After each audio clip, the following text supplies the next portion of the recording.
Contemporary philosophical naturalism has a problem with mathematics. What exists on this view, naturalistic view, is exhausted by the objects of modern natural science, physical objects in space and time interacting via causal laws. But mathematical objects are abstract or Platonic. They are not in space and time, and they do not interact with anything via causal laws. So we must either, on this view, reinterpret mathematics so that it only refers in the end to physical objects and their physical properties and relations, or we must construe it, mathematics, as a mere fiction. These are bad ideas. Right? Analogous problems for contemporary philosophical naturalism arise for other domains that are not obviously physical. The domain of the mental, for example, or the domain of norms and values. In this talk, I will discuss the domains of mathematics and normativity. I will sketch a historical narrative showing how these two seemingly quite different domains were illuminatingly brought together in the philosophy of Plato, and how this fruitful cohabitation persisted and was radically transformed in the early modern period culminating in Kant. I will show how the problem of the relationship between mathematics and the physical world, the problem of the application of mathematics, was central throughout these developments, and as a consequence that we are left with a very different perspective on the relations between mathematics, the physical world, and normativity than that which is standardly presupposed in contemporary philosophical naturalism. Now, John McDowell has articulated a striking perspective on the problem of normativity in modern philosophy in Mind and World, 1994. The problem arises for McDowell because of the disenchantment of nature affected by modern natural science during the scientific revolution, whereby the distinctive spatio-temporal causal structure of what he calls the realm of law first became clearly separated from the teleological realm of meaning, intentionality, and value, with which it had been closely linked, that is, the realm of law, within Aristotelian and medieval natural philosophy. In this way, however, the space of reasons governing distinctively human thought, the quote from McDowell, normative structure within which meaning comes into view, unquote, has become mysterious. It seems that we must either choose between what he calls a bald naturalism that identifies nature with the modern scientific realm of law, and what he calls a rampant Platonism that depicts the normative space of reasons as, quote, constituted independently of anything specifically human, end quote, and therefore as mysterious or spooky. This is a technical term in modern naturalism, spooky. McDowell rejects this choice as resting on a false dichotomy, and he recommends what he calls a naturalism of second nature, or a naturalized Platonism, in which we can acknowledge that our normative space of reasons is autonomous in relation to the realm of law, not reducible to it, but still perfectly intelligible in light of the developmental potentialities of our second nature, in the Aristotelian sense, as distinctively human, that is, rational animals. McDowell does not discuss the case of mathematics specifically, but in an important footnote to his introduction of the term rampant Platonism, he explains that he employs a lowercase p in Platonism, quote, to stress that I mean the label Platonism in something like the sense that it bears in the philosophy of mathematics. I, McDowell, imply no connection with Plato beyond the general resemblance in imagery that underlies the use of the term in the mathematical, or he really means philosophy of mathematics context, unquote. McDowell does explain elsewhere that, quote, naming this position after Plato must do him an injustice, unquote. So he doesn't associate this with the real Plato, rightly so. Yet mathematics is surely a part of the normative structure of our space of reasons, I say. And I would add a particularly important part. I shall begin, therefore, by focusing on this case. My argument is very much in the spirit of McDowell's recommendation, insofar as I take the choice posed by contemporary philosophical naturalism to rest on a false dichotomy. Nevertheless, I will not here engage further with the details of McDowell's account, something I have attempted to do elsewhere with mixed success. And I will instead proceed to my historical sketch. I will then, by way of conclusion, however, describe what I take to be the central point of difference between my approach and McDowell's. So I begin then with Plato. I want to argue that Plato's actual Platonism is neither mysterious nor spooky, but a perfectly reasonable and intelligible response to the state of mathematical science of his time. And we're going to again see the square root of 2 and incommensurability very soon. So let us consider the rudiments of Plato's theory of forms as presented in books 6 and 7 of the Republic by a number of striking metaphors. The divided line metaphor depicts the intelligible realm, the intellectual realm, consisting of forms and mathematical objects, in relation to the sensible or visible realm, which in turn consists of ordinary visible things and their images, such as reflections and shadows. The intelligible and visible realms are depicted as standing in a certain ratio between the lengths of the segments that represent them. And the two subdivisions of each of the two realms stand in the very same ratio. We therefore have a continued proportion or analogy. The forms stand to the mathematical objects as the originals in the sensible world stand to their shadows or images, and that's the same ratio as the intelligible and the visible realms, I and V, stand to each other. The realm of forms, as opposed to that of mathematical objects in the Republic, corresponds to normative concepts, such as beauty, wisdom, and justice. And the fundamentally normative character of this realm, forms, is underscored by the fact that there is a master form, the form of the good, that relates to the various normative concepts as they relate to the visible or sensible things that stand under them. Particular sensible objects can never exactly or perfectly instantiate these forms, however, but only approximate the perfect beauty, justice, and so on, that is realized in the forms themselves. In this sense, in Plato's language, the former, the visible things, can only imitate the latter, the forms. A final metaphor depicts the form of the good on analogy with the sun. The form of the good is responsible for the fundamental structure of the intelligible realm in the same way that the sun is responsible for the structure of the visible realm.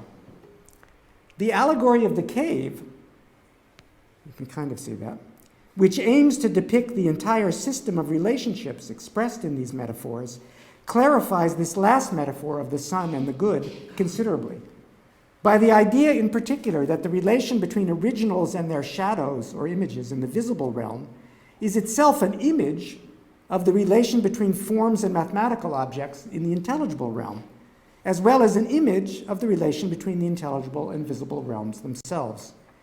Just as the sun grounds the relation between originals and their images, shadows, reflections, in the visible realm, the form of the good somehow underlies the relation between forms and mathematical objects in the intelligible realm, as well as the relation between the intelligible and visible realms themselves. I'm going to try to elucidate these metaphors by focusing on the role of mathematical objects and the mathematical sciences in Plato's picture, which in particular serve as a kind of intermediary between the realm of forms and the sensible or empirical world. The main mathematical sciences developed by the Greeks were arithmetic, the science of discrete magnitude, we've heard a lot about that, geometry, the science of continuous magnitude again, and of course Plato is no Humean here, astronomy and harmony, where astronomy was the main example of the application of geometry, harmony of the application of arithmetic. What Plato takes to be particularly important in the case of geometry is suggested by the famous example of doubling the square in the Meno, which is alluded to, the very same example in the Republic in the discussion of the divided line. It talks about the side and the diagonal in themselves. What is important in a nutshell is that the ratio between the side and the diagonal of a square is incommensurable, or in modern terms, representable by an irrational number, such as the square root of 2. This means that it is not possible to represent it as a ratio between whole numbers or integers, but only by an infinite sequence of such ratios, that is, rational fractions. It can never be reached within the domain of number or arithmetic, as the Greeks understood it, whole numbers, but only successively approximated within this domain as an infinitely distant limit, as, for example, in an infinite non-repeating decimal expansion. Now, Plato was responding in the theory of forms to Pythagoreanism, which taught that the sensible world according to the Pythagoreans, can be made perfectly intelligible mathematically, no gap. For the Pythagoreans, the fundamental mathematical science was arithmetic, discrete magnitude, and they maintained that all sensible phenomena in the visible world could be completely explained in terms of ratios between whole numbers, or at least they tried to maintain that. The paradigm of this was the developing theory of harmony, which represented the ratios responsible for musical intervals as realized in a vibrating string or column of air in the physical world as what we would call rational ratios. If all geometrical ratios were commensurable, therefore, that is, all magnitudes were commensurable, one could hope eventually to reduce the science of continuous magnitude to arithmetic or discrete magnitude.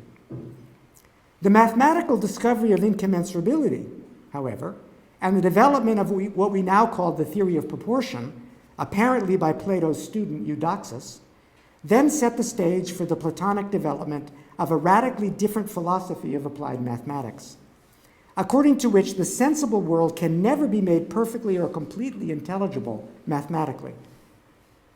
Such understanding can only be imperfect and approximate, as we continuously try to improve our mathematical grasp of the sensible world by constructing idealized models to which sensible phenomena can only successively approximate or approach, but never precisely exactly instantiate. Mathematical objects serve as intermediaries, then, between the forms and the sensible world, somewhat as follows. On the one hand, they point down to the sensible world insofar as they apply to it, by furnishing models of the phenomena, in astronomy, say, and they explain the sensible world and represent it as far as it is possible to do so exactly, that is, approximately.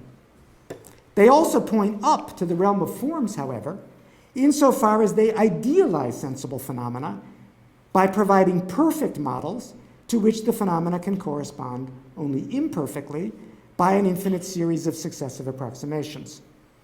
In this way, mathematics provides an image of the relation between forms and their sensible instances. Not talking about Kant yet, instances.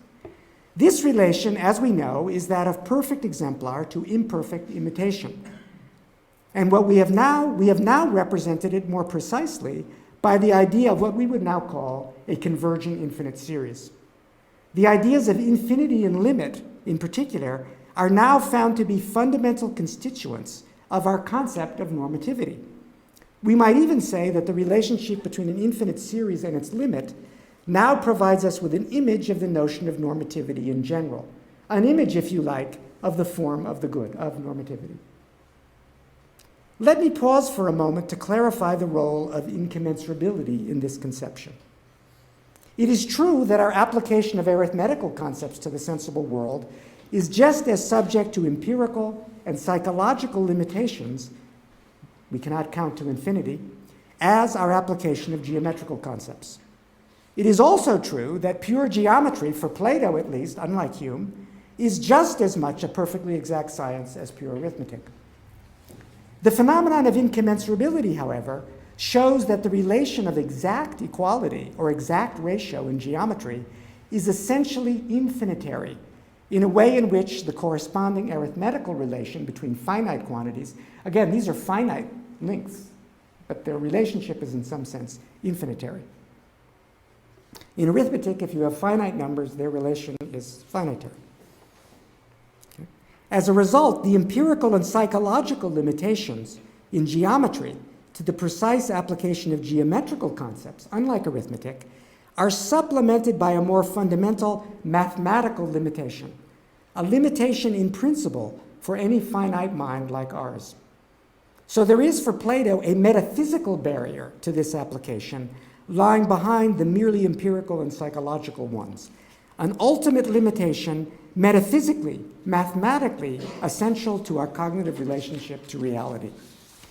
And by analogy, the very same metaphysical limitation applies to our relationship to the normative dimension of reality as well. I note for future reference that this understanding of the Platonic theory of forms is very much in the spirit of a celebrated neo-Kantian reading developed by Paul Natorp at the turn of the 20th century, 1903. Aside from providing an illuminating explanation of Plato's metaphors, it has the important advantage of explaining why Plato attempts to understand the application of both mathematics and normative concepts to the sensible world at the same time as interrelated parts of the same overall theory.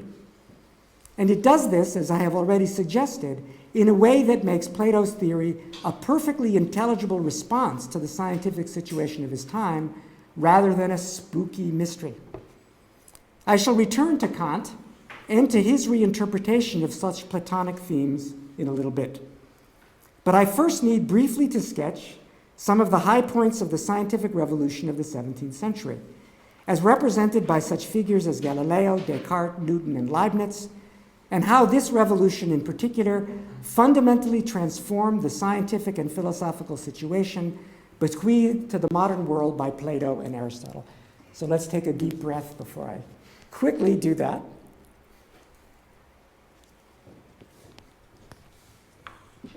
It will get worse, so relax. From this point of view, the most important feature of the scientific revolution, beginning with Galileo, is that the whole of sensible or empirical reality in space and time, the whole of nature, is now thought to be perfectly representable mathematically, at least in principle. There is no ultimate metaphysical limitation lying behind the empirical and psychological ones. Galileo gives voice to this view in his well-known description of what he calls the grand book of nature, as necessarily written in the language of mathematics, without which you can't understand nature at all. For Galileo in the 17th century, however, there was also another great book, Holy Scripture, and there was an urgent need to show that these two books, nature and scripture, nature as described by the new science, necessarily agree with one another. For the normative structure of reality at this point in time was grounded in its creation by God, and one therefore needed to show that the results of the new mathematical science, by which alone we can read the book of nature, are in necessary harmony with Scripture. Faced with the prospect of the imminent condemnation of the Copernican system as heretical, Galileo argued in his letter to the Grand Duchess Christina, written around 1615, that since God is the creator of both nature and Scripture, no conflict could possibly result. But this argument, of course, for Galileo, proved to be much too weak in practice. Copernicanism was condemned 1 year later. Galileo, 20 years later, was himself condemned for publishing the dialogues. So it was left for later representatives of the new mathematical science to address the problem more systematically than Galileo had. Beginning with his sketch of a new and essentially Copernican mathematical science of nature in Le Monde, in the World, Descartes addressed the supposed lack of perfect fit between our mathematical representations and the physical world by boldly asserting that matter, the substance of nature, is simply identical with pure extension. It is just space, the object of pure geometry, actualized or made real. It is actualized precisely by God's creation and continual recreation of matter, by which the separate parts or particles of pure extension are endowed with a variety of different motions in different directions, such that the total quantity of motion is always conserved, because God is the same at every moment. The same thing has to happen. Representing the unity and simplicity of God is conservation. The resulting priority of circular motion then underlies the Cartesian vortex theory, which explains both Copernican planetary motion and the propagation of light. And here you can see, according to Descartes, since light is just a centrifugal pressure propagated from the center of a vortex, the sun here, here's the Earth, Terra, of course, has to be the center of motion for the theory of light and the theory of planetary motion to cohere for Descartes. So it's essentially Copernican view. Just as Descartes was preparing the world for publication in 1633, however, he learned of the condemnation of Galileo, and Descartes withdrew the world from publication, Le Monde, his book. It only appeared posthumously. Descartes even resolved to publish nothing of his philosophy after this. But he was gradually and willingly coaxed by some friends to publish his discoveries without mentioning Copernicanism, at least to begin with. The result was his Discourse on Method of 1637, which appeared as a preface to the Geometry, Dioptrics, and Meteorology, and, of course, the Meditations on First Philosophy of 1641. Only afterward, the physics and cosmology developed in the world finally appeared in the Principles of Philosophy of 1644, right before Descartes' death, as it were, a natural outgrowth of the metaphysics of the Meditations. So here his ideas: do the science first without Copernicanism, then do the metaphysics, where you have God and the soul, finally reveal the cosmology. Okay, Descartes' new strategy was thus to publish his discoveries in metaphysics, or first philosophy, as he called it, prior to his discoveries in physics, or natural philosophy, so that the church would be forced to accept his metaphysical foundation for physics before it was noticed, as it were, that this physics turns out to be essentially Copernican. Here he says to Mersenne, don't tell people, don't tell anybody this. I want them to get sucked in slowly. In particular, the church and the learned world more generally would be forced to accept Descartes' new demonstrations of the existence of God and the immortality of the soul, which is a consequence for Descartes of the distinction between the body and the soul, and only then find out that the physics for which these demonstrations provide a metaphysical foundation is precisely the new mathematical mechanical approach to nature recommended by Galileo, and it's essentially Copernican.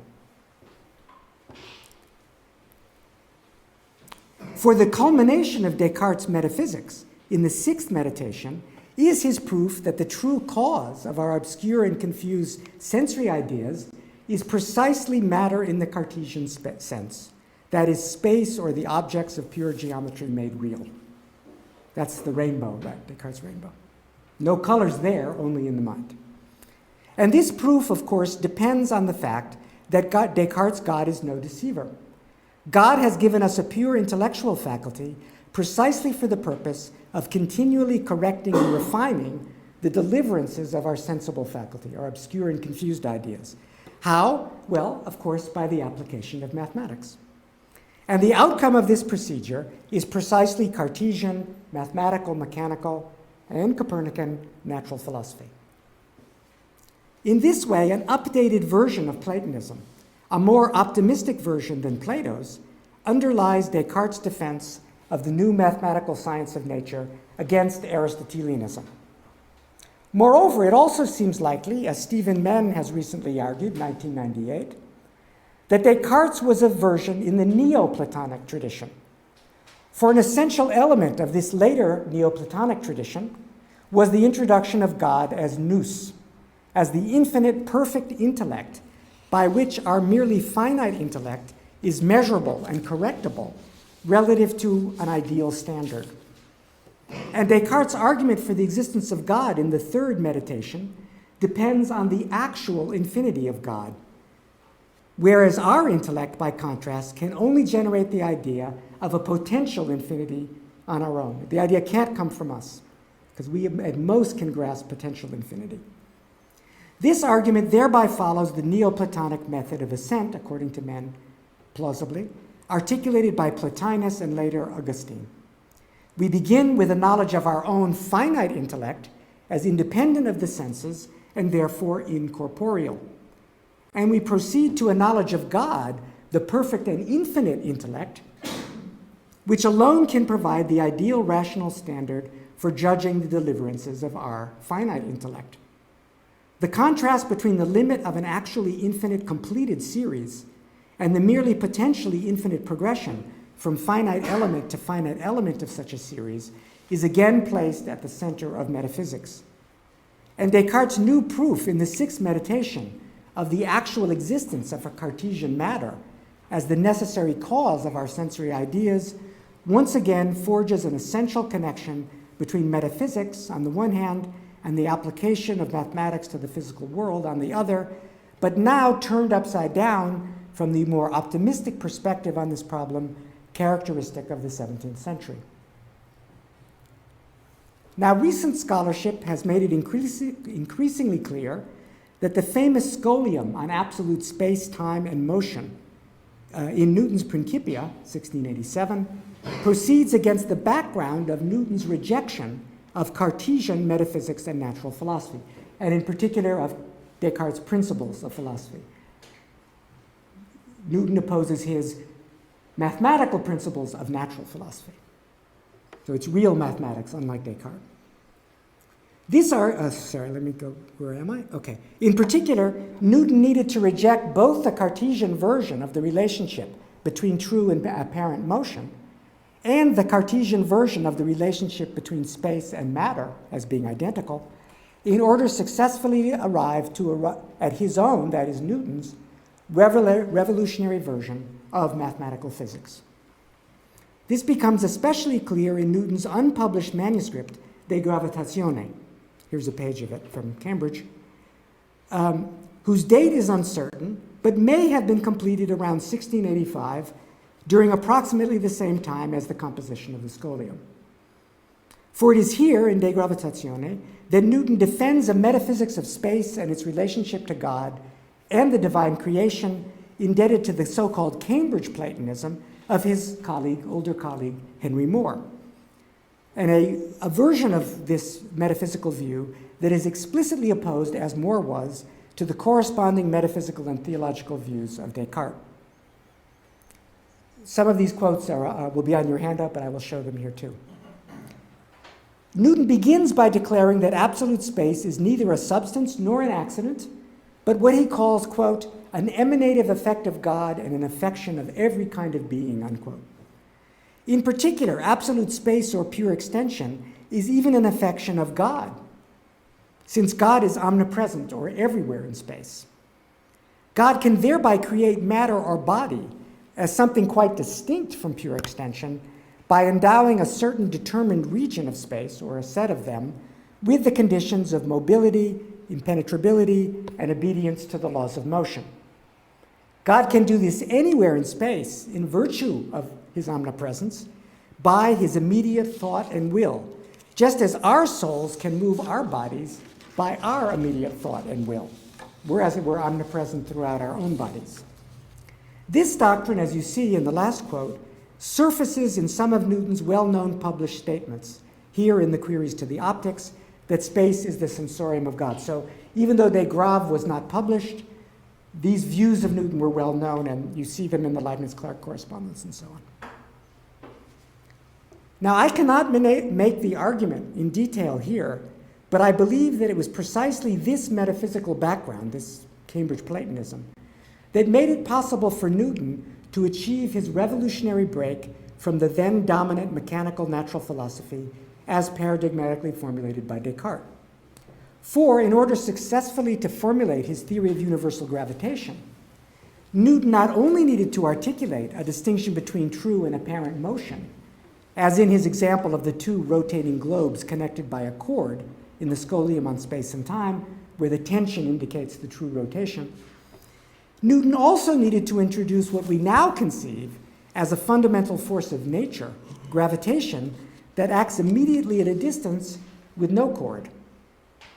But Newton himself rejected action at a distance in the metaphysical sense, as the action of one substantial agent on another, which was not subject to the then universally accepted condition of local presence. That is, an active substance, if it acts on another, has to be locally present to it to act. Aristotelians thought this, mechanical philosophers thought this, Newton thought it. Right?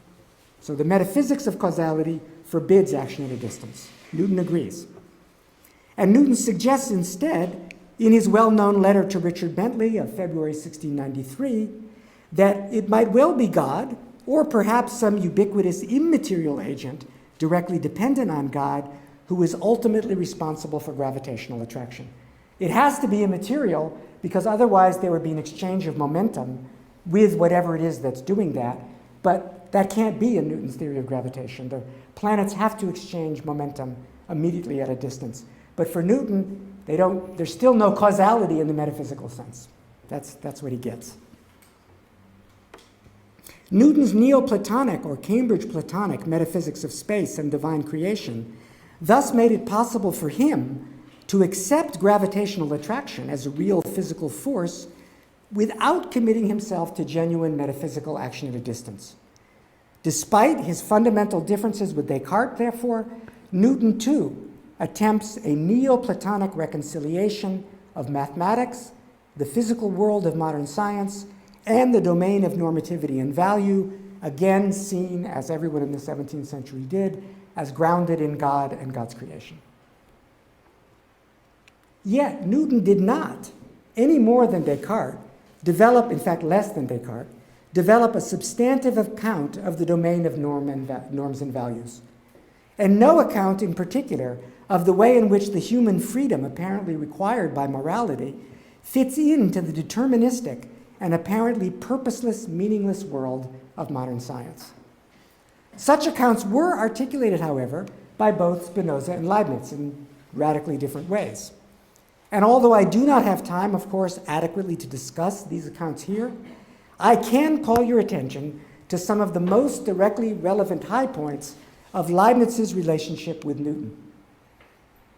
The high points in question, following work of Domenico Bertoloni Melli, my former colleague at Indiana, concern the way in which Leibniz's theological and political ambitions for unifying both science and religion and the post-Reformation Christian churches were intimately entangled for Leibniz with his assimilation of Newton's Principia, Leibniz's unique perspective on space and the relativity of motion, and Leibniz's dynamical treatment of the metaphysical concept of substance as characterized by activity and force rather than Cartesian spatial extension and presence, if you like.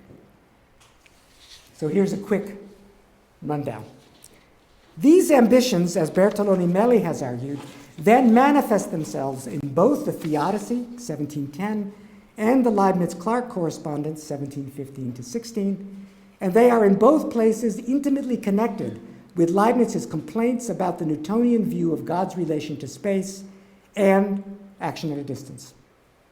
In brief, Leibniz reacted to the Principia here, at the beginning, by developing a vortex theory of planetary motion that would give the true causes of the celestial motions and the true cause of gravitational attraction, and thereby resolve the problem of action at a distance once and for all. And Leibniz addressed the conflict between science and religion by developing a new conception of the relativity of motion that would resolve the Copernican question once and for all. Why? Because motion, all true motion can mean is motion that is according to the simplest hypothesis. The simplest hypothesis has to be truest because otherwise true as opposed to apparent motion doesn't have any meaning at all. Everyone acknowledges, or at least used to, including the church, that Copernicanism was a simpler hypothesis. They wouldn't accept that it's true. Galileo also thought that there's a gap between simplicity and truth. He argued for truth anyway. Leibniz says if you understand the relativity of motion, there is no gap. So if everybody can just accept that, then the church should be able to accept, this is a little bit too late, the church should be able to accept Galileo. The Galileans don't have to reinterpret scripture. Everybody's happy. And Leibniz addressed the conflict between, oh, I gave you that.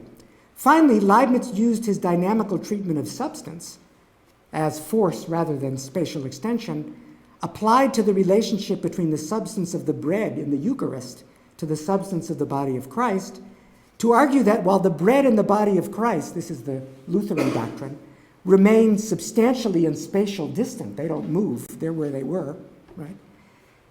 Nevertheless, God can nevertheless miraculously bring it about that both the bread and the body of Christ are received by us during the Eucharist at the same time and place, miraculously. God does this, moreover, by means of his virtual presence in all of space by his action, not by a real or substantial omnipresence in space as maintained by the Newtonians. Leibniz's complaint about Newtonian action at a distance, by contrast, is that without a mediating cause between two gravitationally attracting bodies, the supposedly natural action of gravitational force would itself be miraculous. Okay. Despite Leibniz's initial attempt to accommodate the Principia by means of his vortex theory, however, it then appeared from the Leibniz-Clark correspondence, by the time we get down here, that the Leibnizian metaphysics is not, after all, consistent with Newtonian mathematical physics. It can't be. And like all those seriously interested in natural philosophy and metaphysics in the 18th century, Kant was greatly influenced by this stage-setting intellectual debate. From the beginning, Kant was a convinced Newtonian in physics and natural philosophy. But he was also convinced, Kant, that a broadly Leibnizian metaphysical foundation for this new physics was urgently needed. In particular, Newtonian absolute space, for Kant, was clearly unacceptable on metaphysical and especially theological grounds. But we still needed to account for the distinction between true and merely apparent motion that Newton articulates in the Scholium on space and time in the Principia.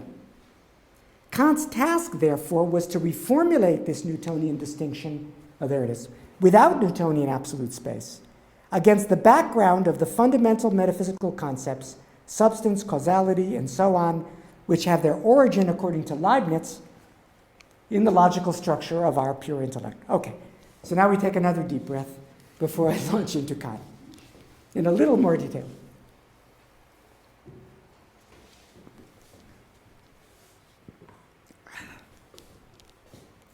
Am I talking way too fast, or it's okay? All right. It is in the metaphysical foundations of natural science, the Metaphysikalische Anfangsgründe, 1786, that Kant reconceives the Newtonian distinction between true and apparent motion without Newtonian absolute space in a metaphysically objectionable sense, in his view. And Kant also mounts a strenuous defense of gravitational attraction as a true and immediate action at a distance through empty space.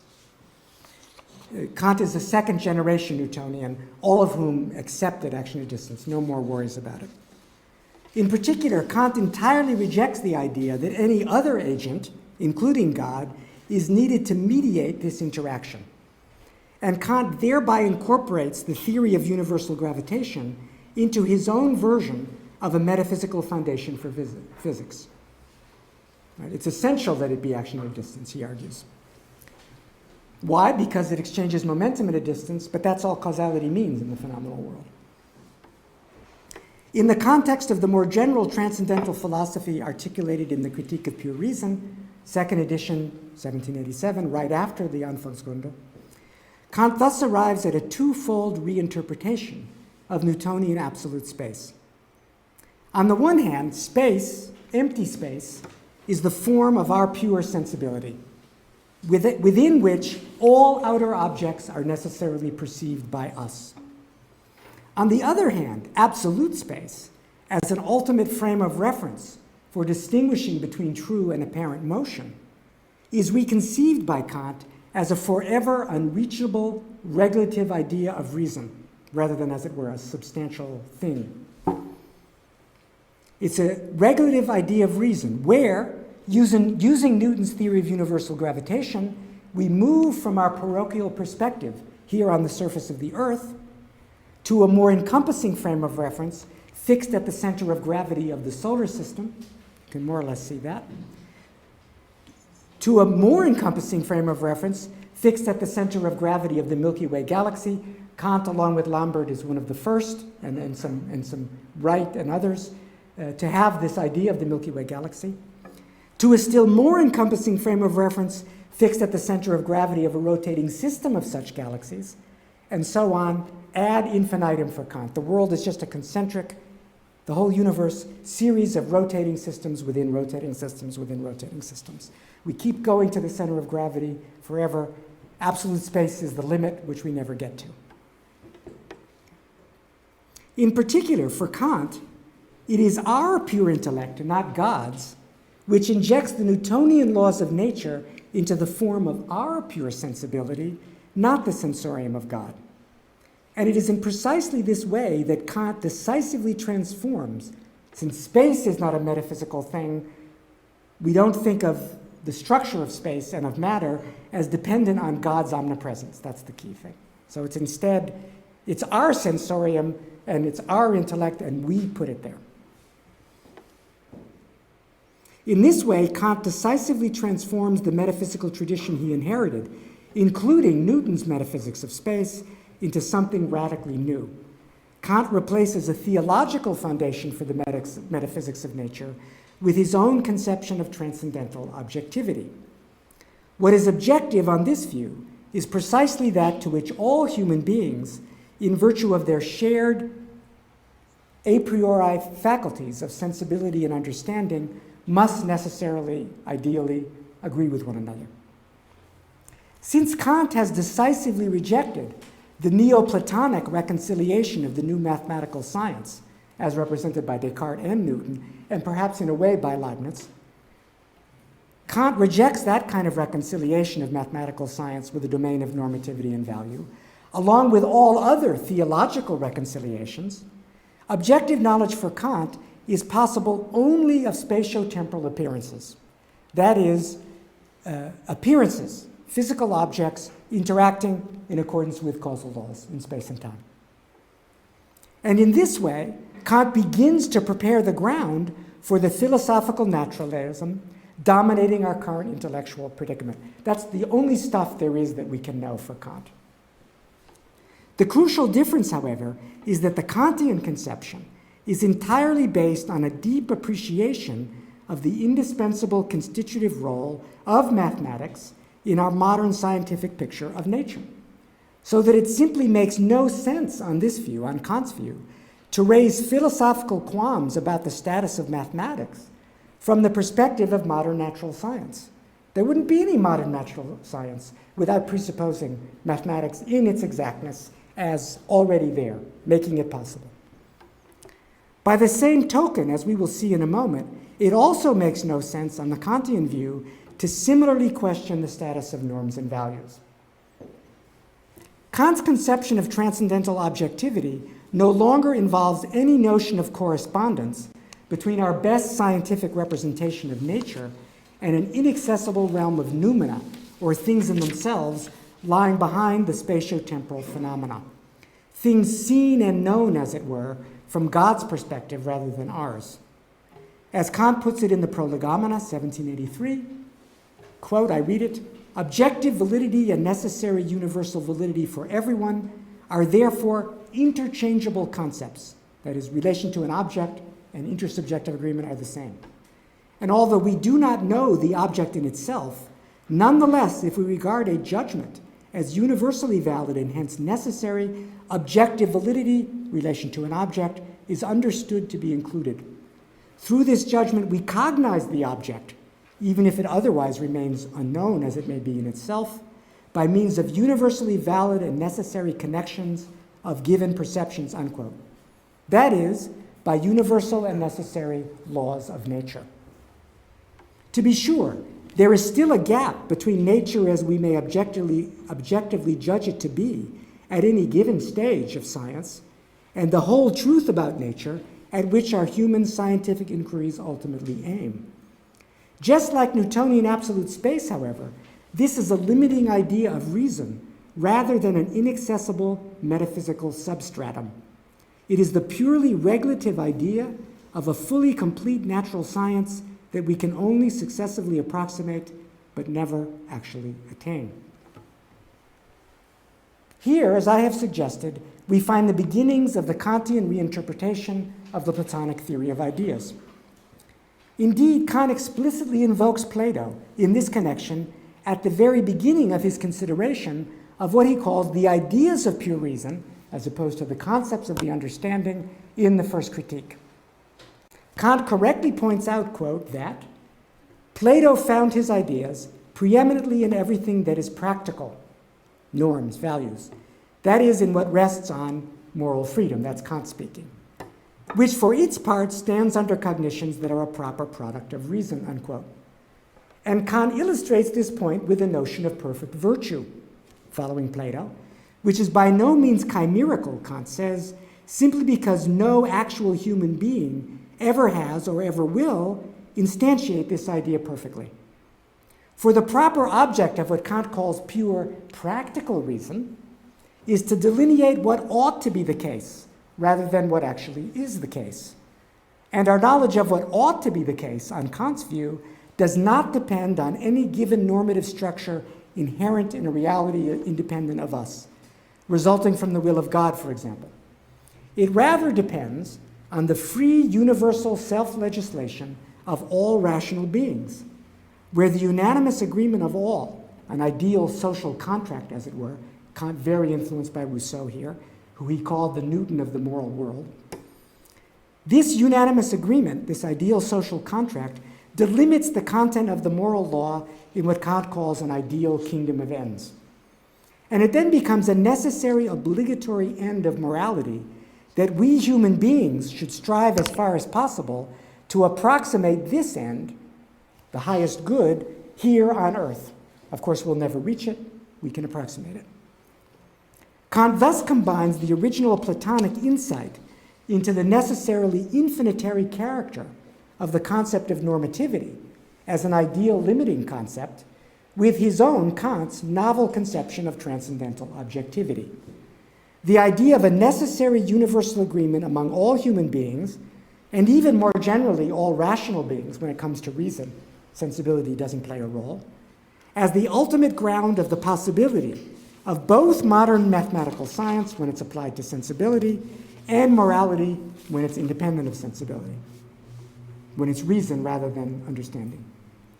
The objective and universally binding character of both enterprises does not rest on something radically independent of us, but rather on precisely a necessary universal agreement among us in virtue of our common pure reason. We ourselves, as Kant puts it, are the ultimate lawgivers, both to nature and to ourselves. Okay, I'm getting near the end. A couple more pages. To sum up, I have suggested that Kant attempted from the beginning to fashion a synthesis of Newtonian physics and Leibnizian metaphysics. The problem was that, since Newtonian physics had clearly won the day in the 18th century, the great metaphysical project of the 17th century of showing that it is the new science, after all, that best conforms with Orthodox Christian theology, this project had decisively failed. Leibnizian metaphysics was the last best hope for such an orthodox theological foundation for the new science.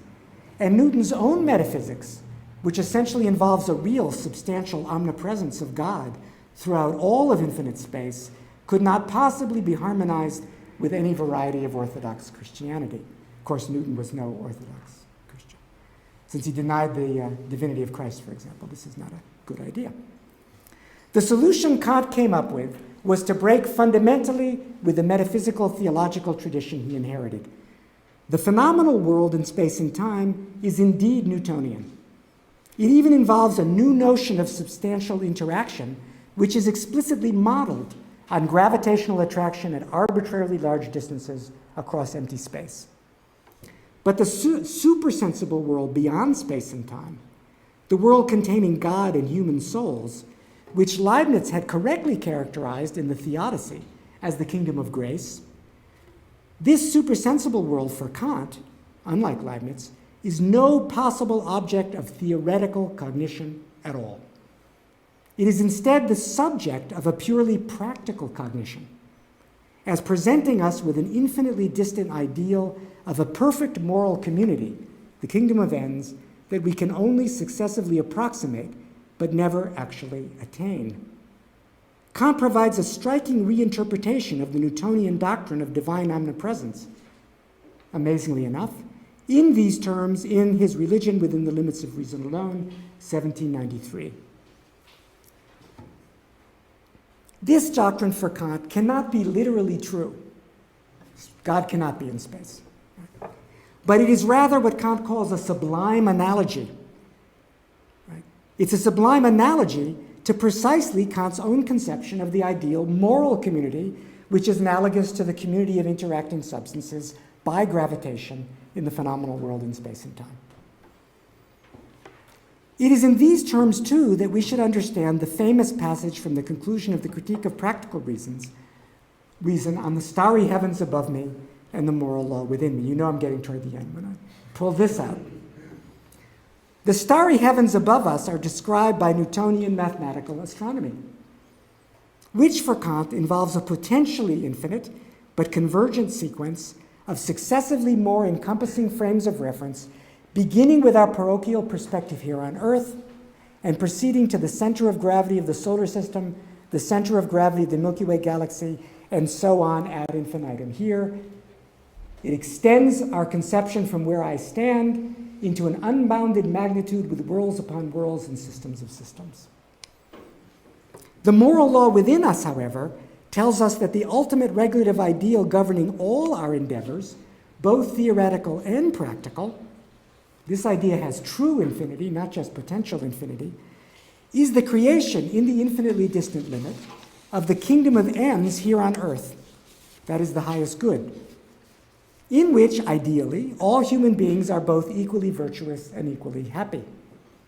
Thus, in the end, what Kant calls the priority of pure practical reason over theoretical reason ensures that both nature and freedom, both modern science and morality are, at least in the infinitely distant limit, which is all we need, he thinks, in necessary harmony with one another.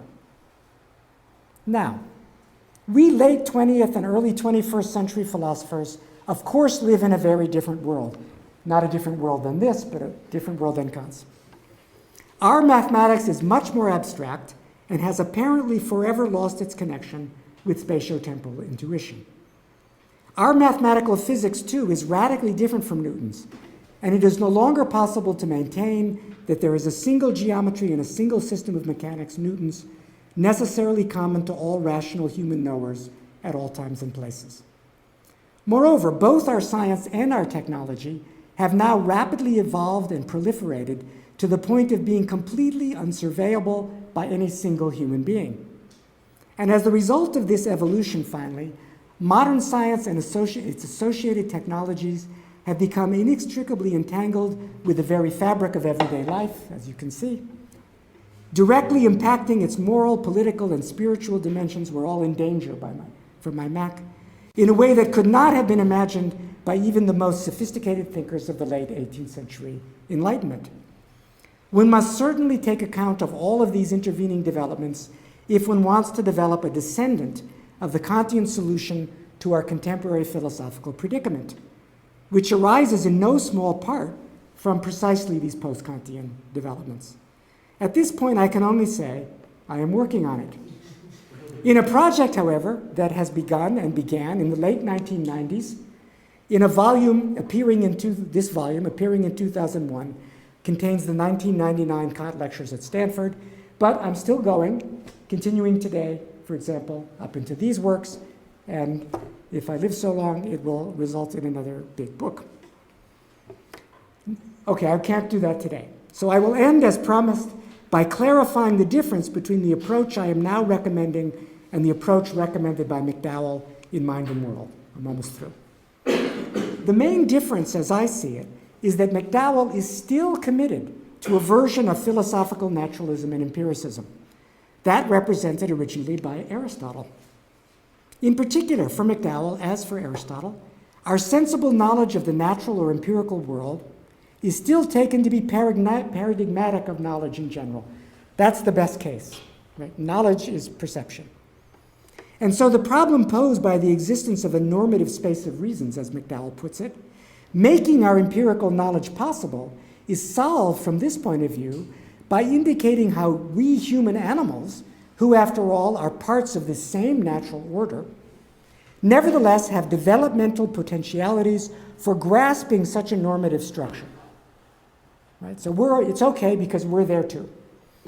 My approach, by contrast, belongs to a rationalist tradition beginning with Plato, in which our purely intellectual knowledge of mathematics, purely intellectual, is taken to be both paradigmatic of knowledge as such and unproblematic as it stands.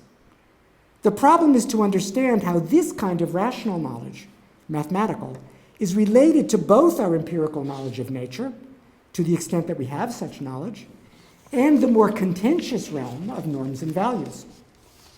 The scientific revolution cast an entirely new light on the application of mathematics to our empirical knowledge of nature.